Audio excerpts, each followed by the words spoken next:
गजा की पट्टी के मशरकी हिस्से पर इसराइली फजाई व जमीनी जारहियत, सीज फायर की मुसलसल खिलाफ वर्जियां जारी। जंगबंदी के शराइत पर अमल कराने के लिए काबिज इसराइल पर दबाव बढ़ाया जाए, हमास की अपील। दोस्तों, आप देखें न्यूज़ 18 का सोशल मीडिया प्लेटफॉर्म। मैं हूं विशाल। इस्लामी तहरीक मज़ाहमत हमास ने एक बार फिर मुतालबा किया है कि काबिज इसराइल को इसकी मुसलसल खिलाफ वर्जियों से रोकने के लिए मौसर आलमी दबाव डाला जाए, इंटरनेशनल प्रेशर बनाया जाए और इसे जंग बंदी के तमाम मुआहदाती तकाजे पूरे करने पर मजबूर किया जाए। इन शराइत में सबसे अहम रफा क्रॉसिंग को दोनों जानिब से फौरी तौर पर खोलना है। हमास ने वादे किया है कि गजा में जंग बंदी नाफिज होने के बावजूद काबिज सेहोनी फौज के हमले बदस्तूर जारी हैं और शहरियों को निशाना बनाया जा रहा है। जो आंकड़े हैं उसके मुताबिक जब से यानी 10 अक्टूबर से जंगबंदी का निफाज हुआ है, तब से लेकर अब तक 500 से ज्यादा मरतबा इसराइल की जानिब से सीज फायर का वायोलेशन किया जा चुका है।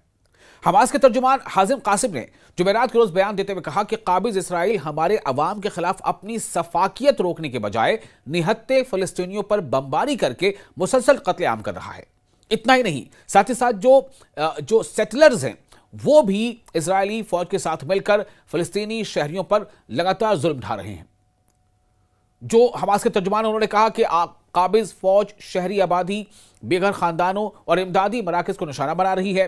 खेमों को आग लगाना, महरूम अवाम की बकिया बची चंद रिहायशी इमारतों को भी धमाकों से उड़ा देना और रफा क्रॉसिंग को मुसलसल बंद रखना इसी सिलसिले की कड़ी है। आपको बता दें कि रफा क्रॉसिंग वो वाहिद रास्ता है जहां से गजा में बड़े पैमाने पर दाखिल हुआ जा सकता है और रफा क्रॉसिंग पर ही हजारों ट्रक्स जो है वो ह्यूमैनिटेरियन एड के साथ वहां पर खड़े हैं, लेकिन ट्रकों को गजा के अंदर दाखिल होने से भी रोकने की लगातार कोशिश हो रही है।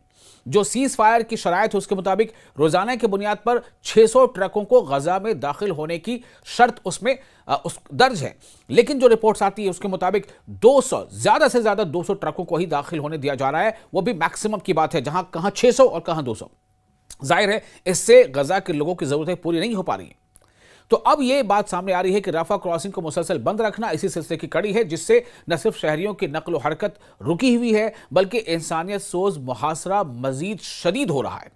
तर्जुमान जो हमास के, उन्होंने यह भी कहा कि हमास जंग बंदी के तमाम तयशुदा रुकात पर अमल कर रही है जो हमास तंजीम है, और इसी सिलसिले में गुज़िश्ता रोज काबिज इसराइल के एक कैदी की लाश भी हवाले की गई, रेड क्रॉस के हवाले की गई, फिर वहां से वो इसराइल के हवाले होगी। उन्होंने यकीन दहानी कराई है कि हमास कैदियों के तबादले के मुकम्मल मुआहदे की तकमील के लिए संजीदा कोशिशों में मसरूफ है। हाजिम कासिम जो हमास के तर्जुमान है, उन्होंने शर्म शेख इजलास में शरीक ममालिक सालिसों यानी जो मीडिएटर्स थे और जमानती कुव्वतों जो गारंटर्स थे उनसे मुतालबा किया है कि वो काबिज इसराइल पर हकीकी और फौरी दबाव डाले ताकि उसकी खिलाफ वर्जियों को रोका जा सके और इसे अपनी तहरीरी यकीन दहानियों पर अमल दरामद पर मजबूर किया जाए।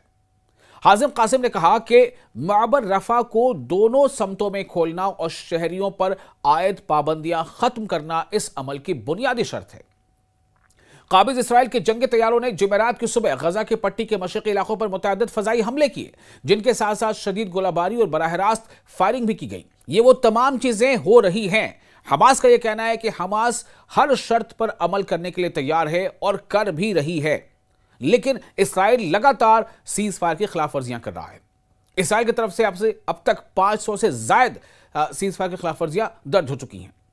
तो जो इसराइली कार्रवाई हो रही है हमले की, ये कार्रवाइयां सीज फायर की मुसलसल 55वें दिन खिलाफ वर्जी हैं। 55वें दिन लगातार, यानी कि सीज फायर कहने को लागू है लेकिन 55वें दिन लगातार खिलाफ वर्जी हो रही है। जबकि गुज़िश्ता रोज के खुरेज हमलों में 8 फलस्तीनी की जान भी चली गई थी और वो कह रहे हैं कि शहीद हो गए। मरकज़ी इत्तलात फ़लस्तीन के नामा निगार ने बताया है, जो उनकी रिपोर्ट्स है, जो उनके सोर्सेज हैं, उनसे जो जानकारी सामने आ रही है उसके मुताबिक काबिज इसराइली तैयारों ने मशरक़ी खान यूनिस में कई शदीद धमाके किए, जबकि तोपखाने की गोलाबारी ने पूरे मशरक़ी गजा को हिलाकर रख दिया। इसके अलावा इसराइली जंगी तैयारों ने जनूबी गजा की पट्टी में मशरक़ी रफा पर भी मुतअद्दिद हमले किए और इसराइली ज़मीनी मशीनरी ने शुमाली रफा के इलाकों की जानिब सीधे सीधे ओपन फायरिंग कर दी।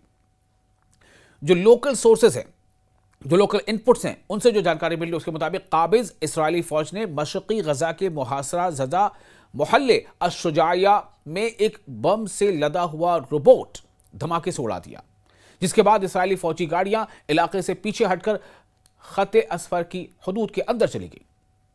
अब सोचिए कि इस तरह से लगातार कार्रवाइयां हो रही हैं, लगातार कोशिशें हो रही हैं, लगातार फ़लस्तीनियों को जदोकोब किया जा रहा है, उनकी इमारत जो भी बची खुची हैं उनको नुकसान पहुंचाया जा रहा है, उन्हें बमों से उड़ाया जा रहा है।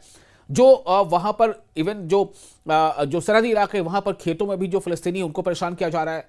जो जैतून के बागात हैं या पेड़ हैं उनको कई बार इस्राएली बुलडोजर उखाड़ फेंकते हैं।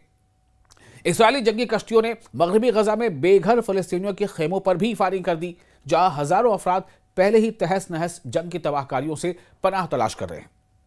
गुज़िश्ता शाम की भी बात है, अक्सर ये चीजें सामने आ रही हैं। खान यूनिस के मगरबी इलाके अल मवासी में कायम बेघर अफराद के नजाह कैंप में इस्राएली गोलाबारी के नतीजे में 6 फ़लस्तीनी शहीद हो गए, जिनमें 2 बच्चे भी शामिल हैं, जबकि 32 अफराद जख्मी भी हुए। इससे कबल मशरक़ी गजा के बहुत से ज़्यादा मोहल्ले अज़-ज़ैतून में इस्राएली हमलों ने मजीद 2 फ़लस्तीनियों की जान ले ली थी। ये तमाम चीज़ें इसराइल की तरफ से लगातार जारी हैं। इसके बावजूद कि यूनाइटेड नेशंस में इसराइली जो कब्जा है फ़लस्तीन में, इसराइली जो कब्जा है सीरिया के गोलान हाइट्स पर, उसके खिलाफ एक करारदाद मंजूर कर ली गई है, जहां पर 151 और 123 मुल्कों ने फ़लस्तीन पर कब्जे के खिलाफ वोटिंग की है, और जो सीरिया के गोलान हाइट पर कब्जा है इसराइल का, उसके खिलाफ वोटिंग की है। लेकिन इसराइल है कि सुनने को तैयार नहीं है। क्या इसकी वजह सिर्फ यह है कि इसराइल के साथ अमेरिका और इस जैसे और दूसरे ताकतवर ममालिक उसके साथ खड़े हैं? क्या इसलिए ऐसा हो रहा है? काबिज इसराइल की अफवाज सीज फायर के इस मुआहदे की मुसलसल खिलाफ वर्जी कर रही हैं, जो 10 अक्टूबर को नाफिज हुआ था। इन खिलाफ वर्जियों में अंधाधुंध गोलाबारी, शहरी आबादी पर फायरिंग और रिहायशी घरों को धमाकों से उड़ाना शामिल है, जिसने पूरे गजा में खौफ की फजा मजीद गहरी कर दी है। इसीलिए हमास ने आलमी बिरादरी से, आलमी क़ुव्वतों से अपील की है कि वो इसराइल पर दबाव बनाए, ताकि जिसके नतीजे में वो सीज फायर के खिलाफ वर्जियों को रोके।